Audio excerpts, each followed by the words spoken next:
Watch out, watch out. Here is Theresa May, stepping out to number 10 to announce her plan.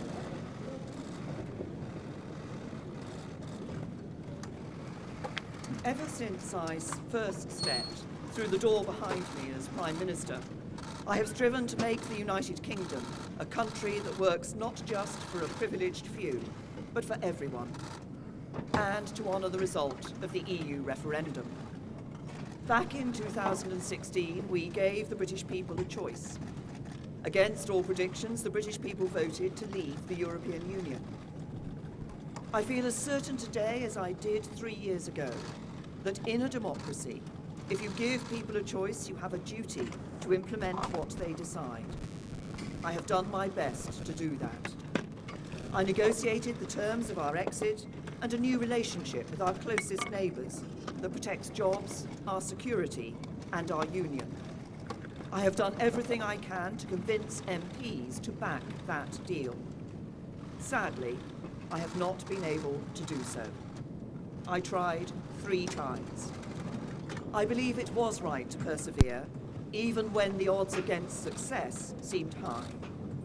But it is now clear to me that it is in the best interests of the country for a new Prime Minister to lead that effort. So I am today announcing that I will resign as leader of the Conservative and Unionist Party on Friday the 7th of June, so that a successor can be chosen.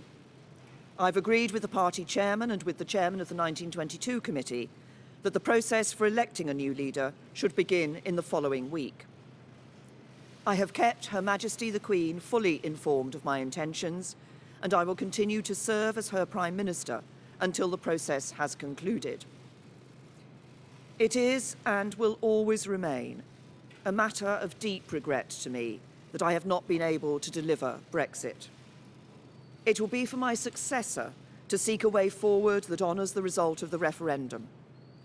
To succeed, he or she will have to find consensus in Parliament where I have not. Such a consensus can only be reached if those on all sides of the debate are willing to compromise. For many years, the great humanitarian Sir Nicholas Winton, who saved the lives of hundreds of children by arranging their evacuation from Nazi-occupied Czechoslovakia through the Kindertransport, was my constituent in Maidenhead. At another time of political controversy, a few years before his death, he took me to one side at a local event and gave me a piece of advice. He said, "Never forget that compromise is not a dirty word. Life depends on compromise." He was right. As we strive to find the compromises we need in our politics, whether to deliver Brexit or to restore devolved government in Northern Ireland, we must remember what brought us here. Because the referendum was not just a call to leave the EU, but for profound change in our country. A call to make the United Kingdom a country that truly works for everyone. I'm proud of the progress we have made over the last 3 years.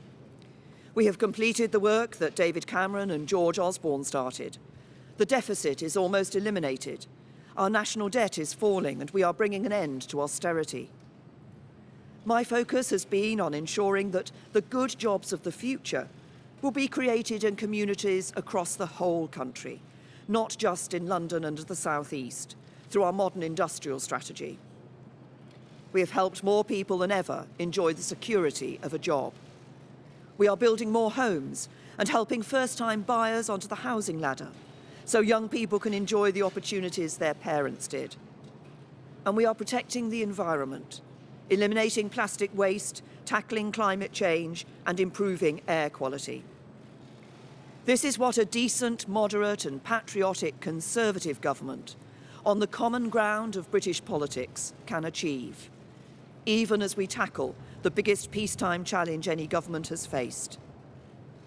I know that the Conservative Party can renew itself in the years ahead, that we can deliver Brexit and serve the British people with policies inspired by our values.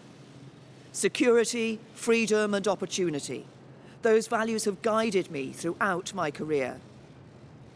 But the unique privilege of this office is to use this platform to give a voice to the voiceless, to fight the burning injustices that still scar our society.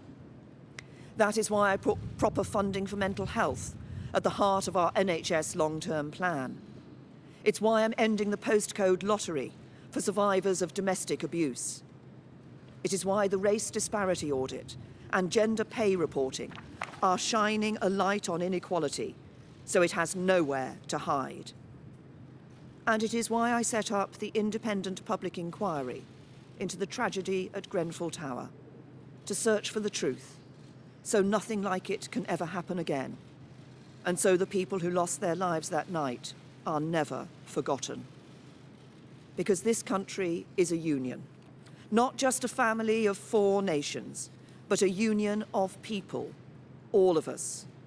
Whatever our background, the colour of our skin, or who we love, we stand together, and together we have a great future. Our politics may be under strain, but there is so much that is good about this country, so much to be proud of, so much to be optimistic about. I will shortly leave the job that it has been the honour of my life to hold. The second female Prime Minister, but certainly not the last. I do so with no ill will, but with enormous and enduring gratitude to have had the opportunity to serve the country I love.